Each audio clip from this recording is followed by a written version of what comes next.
My name is Joan Dallasung. I've been a librarian for 23 years. Libraries nationwide frequently host early voting or are sites for primary and general elections. I've had the pleasure of working with election workers many times, including meeting them at 5:30 in the morning on Election Day for voting machine setup, and staying until the last votes are cast and the machines are picked up that same day. But this year, 2020, was like no other. We have all been on extended alert because of the coronavirus pandemic. Along with keys and a cell phone, many no longer leave home without a mask. 7 Washoe County libraries hosted in-person early voting for a week and a half before Election Day. Dedicated poll workers staffed the booths from 9 to 7, daily, for 2 weeks. They were cheerful, knowledgeable, and efficient, taking temperatures and ensuring safety through social distancing. They meticulously cleaned voting machines after each use. Their sincere smiles behind their masks reach their eyes as they wish each person a great day and thank them for voting.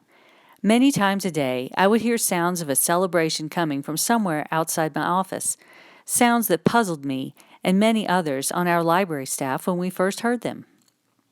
The revelries always started the same way. There was a loud call of, "First-time voter here!" followed by prolonged clapping and cheering that resonated throughout the building. At first, my colleagues and I were confused because we could only make out the closing happy shouts. But word spread quickly, and we all talked about what a lift it was to hear those celebrations. As the days progressed and the intermittent festivities continued, it was no longer enough for me to just listen.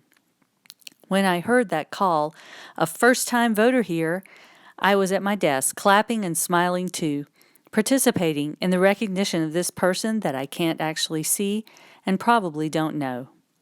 In my years working with elections workers, I have never heard anything like it. I imagine it will be a great memory for these first-time voters.